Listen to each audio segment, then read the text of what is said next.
All right, to continue talking about our language modeling approach to information retrieval, I'd like to take a moment and let's just pose a problem for ourselves and see how well we can do and how familiar are we already now with our concepts of probability, likelihood, and things like that. So let's say I tell you that, and I'm doing it right now, I suppose, that we had a coin, all right, and we flipped it 10 times and we ended up, with tails, heads, tails, and so forth.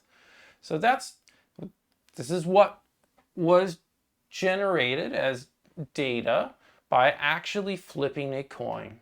Okay, it's sort of, you could think of it actually sort of a sample of the model or that we might have, but let's not talk about a model. It was an actual coin. Okay, it's an actual coin. All right, and it was flipped and it produced these. Now, these flips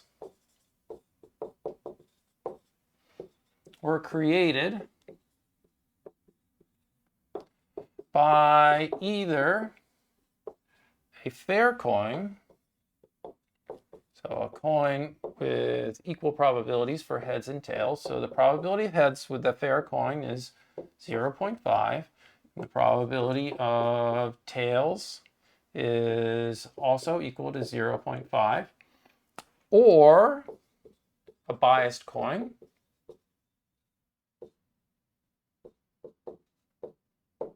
where the biased coin has a probability of heads of 0.8 and the probability of tails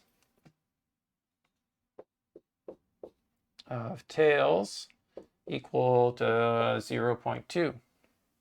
Okay, and what's the problem? Okay, so we got these flips. It was one of these coins, and now I'll ask you, which coin most likely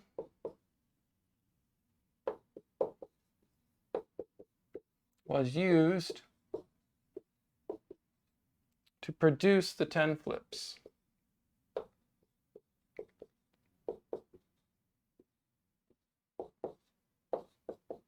Or the results. Okay. To help you out and remind you, coin flipping, these are independent events. All right, and so the probability, keep in mind that you end up with a probability of A and B for independent flips or events are probability of A times the probability of B. Okay, just a small reminder. So really, which is more likely to have produced these when we flipped it? So you should pause the video. One of these classic online video things or lectures, and teacher says pause it and try the problem, and you really should actually. Students in an actual classroom, I'd make them do this, and yeah. All right, have you paused it yet? You paused it? All right. Really, go ahead and give it a try. Pause it. All right, you're back. All right. How many of you really paused it? I don't know. You should definitely try it. So, and I'll tell you that in a normal classroom of third and fourth year undergraduate students trying to remember probabilities and think about this, I don't know. Yeah, I don't know, maybe 10, 20% are able to figure it out. We get to start, people start to get, they're like, oh, I got to think about this distribution and that, and they don't.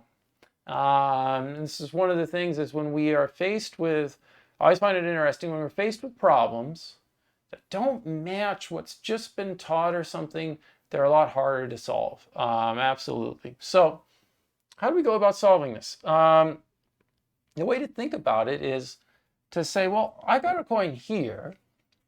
So if I flip, what's the probability of this happening? Well, it was 0.5. The probability of this happening was 0.5, 0.5. I could multiply that all out. That would be the likelihood of this data given my model. All right, how likely? What's the probability of it actually occurring? So it's just all the products of them. And I can do the same thing for this one. This one would be 0.2 times 0.8 and so forth and so on. So if we were to write that out then, and we could do it, I don't want to write a whole bunch of 0.8s and 0.2s. What we can do is we can say we're going to compute the likelihood of that data given the model of the coin. And that's really it. I mean, it's you go, oh, what do you mean model of the coin? Well, it is. It's an abstract model. I mean, the real coin is a real physical thing, and you flip it, and is it really the probability 0.8 and 0.2? I mean, is that the way we describe the physics? No, this is a simplified model that talks about the probabilities, just the same way that we're going to end up saying, we got a piece of text and we're going to talk about the probabilities of the words in it. Is that really, does that convey meaning? No, it's an approximation. It's a model of it. It's not the exact thing. But nevertheless, so what's the probabilities? What's the likelihood that these coins, these models of the coins, flipped and produced that data? So we can have our fair coin. The likelihood is going to be, we take our probability, I should write this out nicely, the probability of, I should actually say it's probability of heads given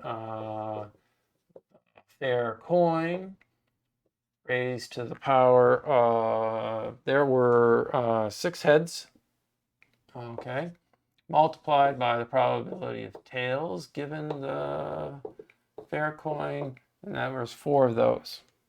Okay, and then for the biased coin, this likelihood is going to be, again, the probability of head given the model, given the biased coin raised to the 6, multiplied by the probability of tails given biased.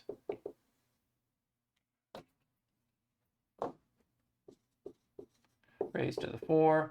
And this happens to be equal for the fair coin to 0.000977, and for the biased coin 0.000419. So for the data that we saw, the coin that was more likely to have generated it, it could have been either one, by the way, but the one that's more likely based upon the data that we saw, we would predict it actually was the fair coin that had produced that, where we had 6 heads and 4 tails. Again, the biased coin is, while it's biased towards the heads, and we did see more heads, it's too biased towards them. It should have produced more heads, so this one was actually closer to it. All right. Now, we could actually, by the way, we could take a moment here and say, well, what would be the coin or a model of a coin most likely to produce that data? Well, it would be a coin that has a probability of 0.6 for heads and 0.4 for tails.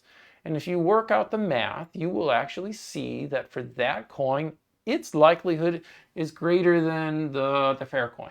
And in fact, by maximum likelihood estimation, that is the maximum likelihood. So it's the model that basically perfectly fits that data to maximize the likelihood. It's just going to simply be take the counts of the number of things that we saw divided by the total number of things that we saw. So 6 heads divided by 10 for the probability of heads, and 4 divided by 10 for the probability of tails. That would be the maximum likelihood model. Now, our system here didn't have those coins, so that coin doesn't exist. But if there was to be one that exists, that would be the best model of that data.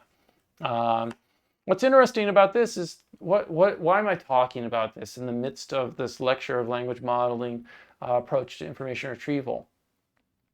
This is a foreshadowing about what I'm about to lecture you on, is that think about the fair and the biased coins as documents in our collection.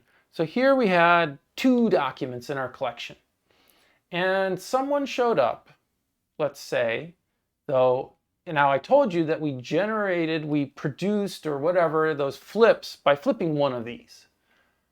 But what if those flips actually, those heads and tails, were actually someone's query, and they're like, these are the words that they're typing in, these heads and the tails, and then they're going to ask the retrieval engine, could you find me the document that looks like it would have made these?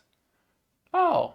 So this is one way, by doing these likelihoods, that we could compute the likelihood of a document producing the query to rank the documents in the collection. And there's some other ways that we can do it as well. But this is one of the ways and is kind of a key idea. All right, so I'll follow up on that in just a moment.